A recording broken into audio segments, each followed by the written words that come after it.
أعوذ بالله السميع العليم من الشيطان الرجيم. بسم الله الرحمن الرحيم. إن الحمد لله نحمده ونستعينه ونستغفره ونعوذ به تعالى من شرور أنفسنا ومن سيئات أعمالنا. من يهده الله فلا مضل له ومن يضلل فلا هادي له، وأشهد أن لا إله إلا الله وحده لا شريك له، وأشهد أن محمدا عبده ورسوله. أيها الإخوة المؤمنون في كل مكان، أحييكم بتحية الإسلام، وتحية الإسلام السلام، قائلا لكم السلام عليكم ورحمة الله تعالى وبركاته. أراي مسيب جلبة تدبه باوي يتد الله سبحانه وتعالى جولن أن الله محمد صلى الله عليه وسلم. أراي لن ترى الله سبحانه وتعالى يهورن دين إكويد ويرلي في القول والأمل، يهورن دين ليلة القدر. اللهم آمين. اللهم إنك عفو كريم تحب العفو فاعف عنا. اللهم إنك عفو كريم تحب العفو فاعف عني. haray musidɓe julɓe tedduɓe, haray inchallah yewtere nden ka kikiɗe ɗo hande ko ɓangilngol seeɗa fii ko yowndiri e laylatul qadr. kono won nafoore laylatul qadr, ko honno laylatul qadri on ardata, e ko honno laylatul qadri on habborte,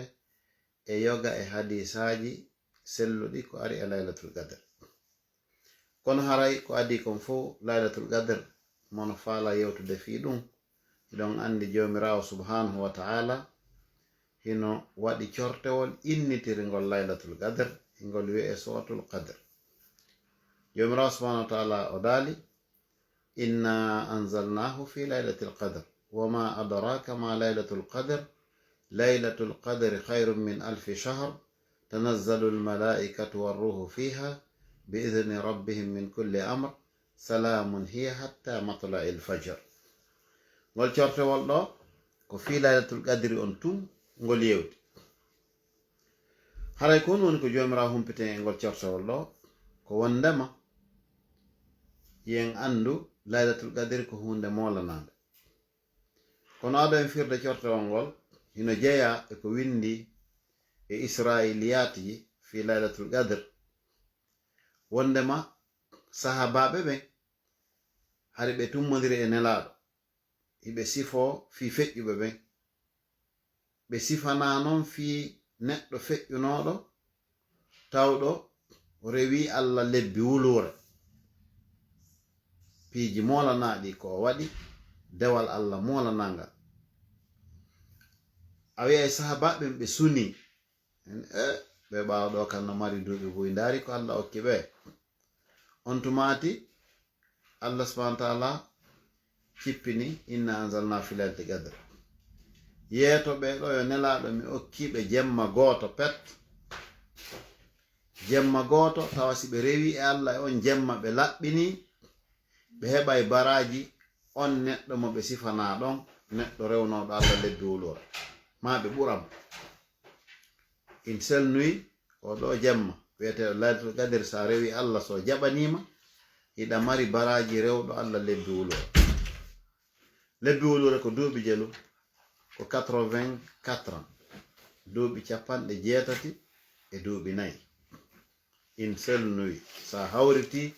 tawi a rewi Allah e on ɗon jemma a fotay e rewɗo Allah duuɓi 80 e duuɓi 4. a andi ɗum ɗo ko très important musidɓe julɓe tedduɓe.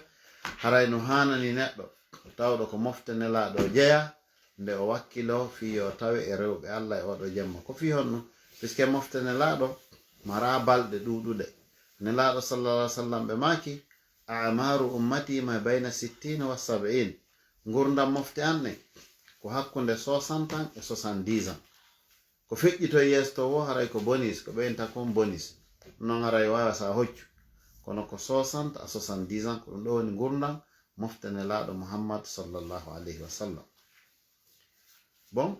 nelaɗo on tigi yi ko 63 ans woni ko ɓe wuuri, duuɓi 60 e duuɓi 3. seydna Aboubacre la même chose. donc haray ko fameten ko wondema nde wonno ɗeɗo mofte balɗe ɗe juuta, kono Allah no okki ɓe piiji keyeji molanaɗi ko tawta ɓe wawa utilisude ɓe heɓa baraji fi hewtitagol ɓe a feƴƴunoɓe. donc no jeeya e ɗin piiji laylatul qadr. on alo o laylatul qadri ɗo ino mari piiji valeur ji molanaɗi no jeeya e ɗin valeur ji qur'ana nde jangeten juuliren mocciren ɓattoren allah nde annduɗa ko la yatihi l batil min bayni yadayhi wala min halfi nde ɗo qur'anare koye jemma laylatul qadri woni ko nde jippi. donc si tawi laylatul qadri heɓi welo welo e mantiregol wonde qur'ana ko e laylatul qadri jippi awa qur'ana kadi heɓi welo welo e mantiregol wonde laylatul qadri ko e muɗum woni ko jippi. metti noon famude seeɗa. donc ala kulli hal ko falɗe wigol laylatul qadr jomirawo subhanahu wa taala o wi en innana menen anzalnahu min jippini o alquran fi laylatul qadr e o jemma laylatul qadr. fiita goɗɗo wi tum kon no woni ɗum allah wi o ma adraka ko hombo yeetima an o neɗɗo heɗiɗo ma laylatul qadr ko wiyete laylatul qadr to est ce que ɗa andi ɗum est ce que ɗa imagini taayi ko wiyete laylatul qadr ko honno ɗum fotata ko ma adraka ma laylatul qadr. jomirawo o wi sa anda mi yetoma laylatul qadri khairum min alfi sahar gerugol ma rewa allah jemma laylatul qadr o jaɓanema ɗum no fota e ko rewata allah duuɓi 80 jemma goto. a andi si allah subhanahu wa taala newnanima 10 ans a hawri e laylatul qadri on 10 ans ɗon fof hiɗa fota haray e rewɗo allah 800 ans 840 ans duuɓi 850 machallah haray marsi buy. donc jomirawo wi laylatul qadri oɗo khairun hino ɓuri moƴƴude min alfi shaharin iɗi dewal lebbi wulore. hattali ɗon himo sifano en fii ko honɗum événement ji kadi watta e o laylatul qadri ɗo. o wi tanazzalul malaikatu malaikaɓe ɓen hiɓe jippo war ruhu e sayyidina jibril fiha e on jemma ɗon hiɓe jippo e makko bi izni rabbihim e yamirore jooma min kulli amrin e kala fiyake bi izni rabbihim min kulli amr salamun hiya on jemma ko o kisiye ko jammoni e makko e moƴƴere hatta matla il fajir ha subaka on feera haka fajiri feeri. donc jemma tu woni e o mana ko moƴƴere tu woni e o jemma ɗo wiyeteɗo laylatul qadr. donc en andi hara laylatul qadri ko hunde molanade allah hertini cortewol spécial simi fayal ko kangol woni numéro 94 e nder qur'an on ngol ɗo ko sifi ko fi o jemma darja ɗo fi o jemma laylatul qadri ɗo mo allah okki nelaɗo muhammad sallallahu alaihi wasallam e mofte maɓɓe. alhamdulillah. joni noon andugol fi laylatul qadr hino mari piiji tati no fi mum andirte.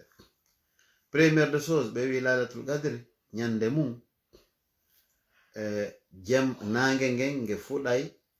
haray ɗawayi nge darde haray nge mara ɗum noon wona woni ɓe wana Europe gade ka tawata nange toujours no hewa torso ko terlen ka men ka tawata ton ko nokku on ɗo stable ɓe ndeñande hay nge mara rayonji ko musinta gite ndeñande hendu ɓuuɓu ndu wifay ndeñande donto joggay buy ka jemma fi honɗum sabu malaika ko jippoto e hoore leydi ndin kon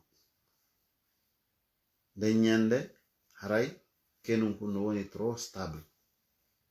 e sifa ɗin ɗon piiji fof no sifa ka defte honno andirte ko laylatul qadr. joni noon ko wana ɗum ɗon kon nelaɗo on sallallahu alaihi wasallam ko honno ɓe wiiri en ɗaɓɓitu laylatul qadr haray aren ndaren hadisaji ko ari e muɗum haray no woodi sahabaɓe ko sifi e mum no woodi kadi imam muɓe wano imam malik en haray ari e aba hurayra radiyallahu anhu ɓe maaki man qama laylatul qadr imanan wahtisaban nane moƴƴa ɗi hadisaji kala dariɗo juuli jemma laylatul qadr haysi ko darɗe ɗiɗi hara o hawriti e laylatul qadri nden ñande tawi a heɓi darɗe ɗiɗi laaɓuɗe pos imanan hiɗa hooli allah wahtisaban hiɗa hasbiti ko ɗum woni hiɗa hooli baraji ko wi'a e mum kon fop ko no woniri ghufira lahu ma taqaddama min zambihi nden ñande allah yaafiki on tigi ko ardine bakkatu fop e fasam wonti 00. on hadisi mo selli ko imam Bukhari e imam Muslim fillimo. Joni fi ɗaɓɓitugol laylatul qadri on ari e hadis mo nene Aisha radiyallahu ta'ala anha ɓe maki nelaɗo on maki taharraw laylatul qadri fil ashri al awakhir min ramadan.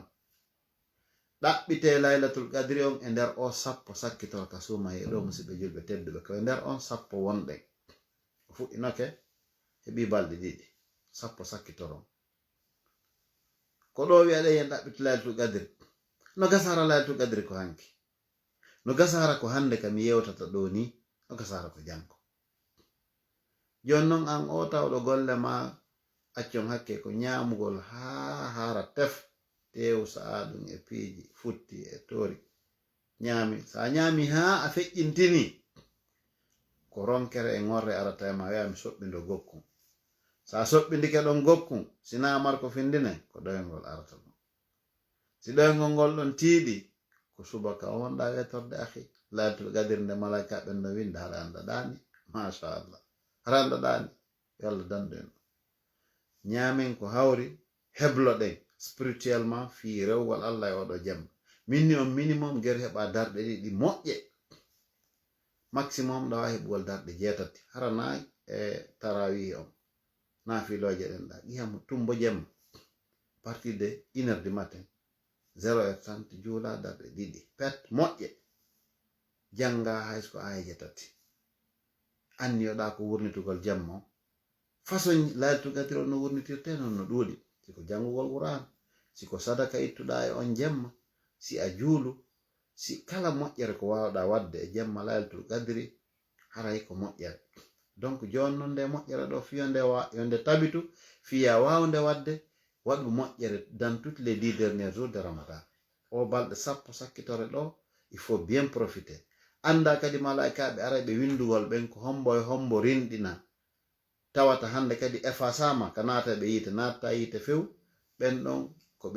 ɓe winditete ko e o balɗe sappo sakkitore ɗo ka laylatul qadri on ɗaɓɓitete ɗo. Donc haraymo kala ino hani ɓeydugol haɓɓitagol wakkilo ko ɗo asnela sallallahu alaihi wasallam si o balɗe sappo ɗo hewtino ɓe ɓeyda findingol yimɓe maɓɓe ɓen fop ɓe findina ɓe gurden ɓe haɓɓito ɓe ɓeyda rewgol Allah subhanahu wa ta'ala ɓe juula jamma on fof heɗa. Donc ko wi'anden ɗo haysko darɗe ɗiɗi parce que no wodi hakkunde men golloyaɓe on comprend très bien no wodi yimɓe tawɓe golloyay kono foppu no wawi wurnitugo. Donc yahu wakkiloɗa heɓa darɗe ɗiɗi ma 4 maximum jusqu'à 8. Donc haray ɗum ɗo ko ni haray gasirta fi wurnitugol o laylatul qadri ɗo. Joni noon nde nela Allah sallallahu alaihi wasallam ɓe maki ɗo wonde tigi on ko laylatul qadri on kaka sappo sakkitoro ɓe ɓeydani en kamɓe nelaɗo plus de précision hina kadi e sappo sakkitoro on fo ɓe maki e hadis kadi selluɗo wondema haray ɗaɓɓite ka fuujuɗe cette fois-ci on andi joni nane hari ko 10 derniers jours on fo vise ɗen joni en arte 5 ɗaɓɓite jemma noga e goo e jemma noga e tati surtout no wodi sahabaɓe précise ɓe wi ko ɗon le 23 e jemma noga e jeɗɗi e jemma noga e jeenayi en tout cas ɗe fuujuɗe ɗoɗe. haray nelaɗo sallallahu alaihi wasallam e hadis mo Anas filli wonde o naniri Ubadatu bun Samit no wi'a nelaɗo sallallahu alaihi wasallam ɓe maki mi hollanoma laylatul qadri nanen fota ɗo kadi en janga e nder o hadis ɗo mi holla laylatul qadri ha gasi mi prépari fi argol hollita sahabaɓen ko honno laylatul qadri ɗo ardata mi ari mi tawi sahabaɓe ɗiɗo ɗo nangodiri ɓe wadda gere e nder ko ɓe watta gere on ɗon kon tun ƴawti yehi mi ronki yitude few mi ronki anditude few karamo ko ɓen wi ɗo wondema haray ko wiyete kon discussion mana gere no mari toujours lorra ɓe wi par ce que sinano ko ɓen sahabaɓe ɗon ɗiɗo nangodiri kon harayno tigi on nelaɗo yetotono en ko honno laylatul qadri on wonirta haray men mara probléme kono woɓɓe wi no ko noon Allah subhanahu wa ta'ala muyiri ko ɓen ɗo wonu sabu fi honno majjana en fi en hittin ɗaɓɓiten laylatul qadri e nder ane on fop wakkilo ɗen rewen allahu subhanahu wa taala a tumuma par ce que kadi ko ɗum tagira ɗen donc haysi laylatul qadri on o majji e nder mois on ma e nder année on c'est très important woɓɓe wi donc laylatul qadri on hina ko jindayɗo tigi tigi on ɓeyni puisque wana woniri noon sumaye mara jour précis sumaye wonde ko tenen fuɗɗoto wonde ko talata wonde ko alarba donc ɓeyni laylatul qadri on kadi no jindude nder ton na fixe ko fi honɗum ko fi rewaɓe allah subahana taala ɓen yo hawru e muɗum hara ko e nokku tawata hino feppodiri na fi encourage gol yimɓe ɓen yoɓe waw rewgol allah subhanahu wa taala no handiri non donc haray awa laylatul qadri on nela sallah sallam ɓe maki kadi hadisi ko wondema mi hollanoma laylatul qadri kono mi yejjitino ɓay mi yejjiti joni noon ɗaɓɓite laylatul qadri on ka sappo sakkitoro daron kala ka tawi non fuuji haray ko ɗon yi'o ton laylatul qadri on tigi tigi on donc ɗo ko précision laɓaɗo ko nelaɗo allah sallah sallam précisani en ɗo wonde laylatul qadri on kaka fuujuɗe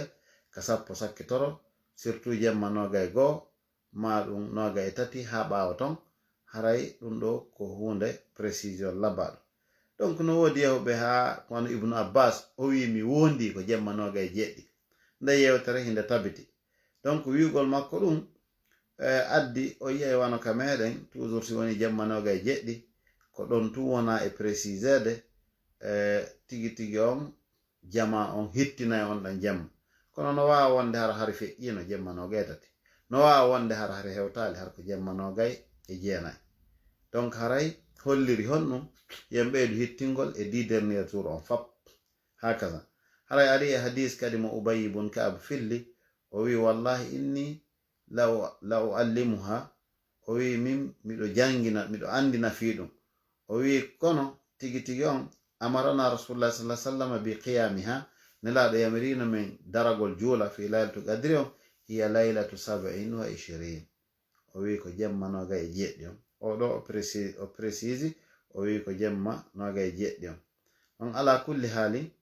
haray no mi wiri noon fi oɗo woli ɗum oɗo sahabajo haray ko tabiti kon wonde ko hunde jindayde donc haray ko honɗum falɗe wiide jama on ko yen ɓeydu wakkilagol anden haray hiɗen mari wanno nde moƴƴere ɗo yeeso men ko fotata e oɗo laylatul qadr anden noon ɗum hino wawi wonde ko hande jemma kam mo wolta ɗo no wawi wonde ko janngo no wawi wonde hara ko hanki ala kulli haal ɓeyden hittingol obi lutta si wana yontere inchallah kala mo allah tawni kono e nde yontere ɗo sabi allah hittinen ɓeyde wakkilagol min on sen waɗi qiyamul layli on en gayni tigi tigi on geren immoɗen jemma 3h du matin 2h du matin darɗe ɗiɗi petno yana 2 rakaat janga e mum fatiha watta ɗon cortewol ngol wawɗa o haysi ko qul huwa allahu ahad yonayi kono haroɗa julde tranquille na habbirgol nanga miijagol droite à gauche ma memmingol probléme ji smartphone e ɗum ala ko juulugol tranquille darɗe ɗiɗi anni yo wurniti jemma o si allah subhanahu wa taala jaɓanima ɗum a hawri e laylatul qadri ɗum ɗon no wawi wonde sabu ko yafore ɗa heɓa baraji rewɗo allah duuɓi 80 e duuɓi 4 ma ɗum duuɓi 3 e seeɗa duuɓi 73 e seeɗa ma ɗum duuɓi 74 donc ara hittinen famin on technique ɗon famin valeur ɗi dernier jour ji ɗo ɗe balɗe sappo sakkitore ɗe wonɗen ɗo e muɗum donc sakkitoru ɗum ko mi wi'ata ko honɗum si tawi noon an ɗum ɗo foppo a ronku ko wola ɗo kon fu a oustaz min mi mara tan mi golloyay miɗo gongi haray ñande o mi wata e magoji gasi probléme wala kono a wawata waɗu bone hunde e nder nduɗo lewru nani ko ayyo fimowo accu ko ayyo haylotoɗo reeno ko ayyo ño'owo yimɓe reeno ko ayyo wolo ko woli o jogo hunduko maako ko ayyo ndaaro ko ndaari o jogo gite maɗi ko ayyo heɗotoɗo ko heɗi o wattu yila no andirnoɗa noon ɗa comporti les 5 premiers jours de ramadan comporte ɓuri noon les 10 derniers jours de ramadan anda malaikaɓe sakkitiɓe arde ɗo ɓen ko ɓe tawrumawo ɓe winday donc haray wattane yila ɓeyden renagol ɓeyde wattango yila inchallah haray e nder ko arta ɗo kon e yewta e fi iidi on e fiicoñci iidiyam onon duhiɓe ɓen heble mo kala holtina ɓe gonne ko kum fanɗi wo haysi ko kum 1000 francs kono wotin ɓe gonden ɓe andan ɗo ko iidi ɓe heɓa gokkum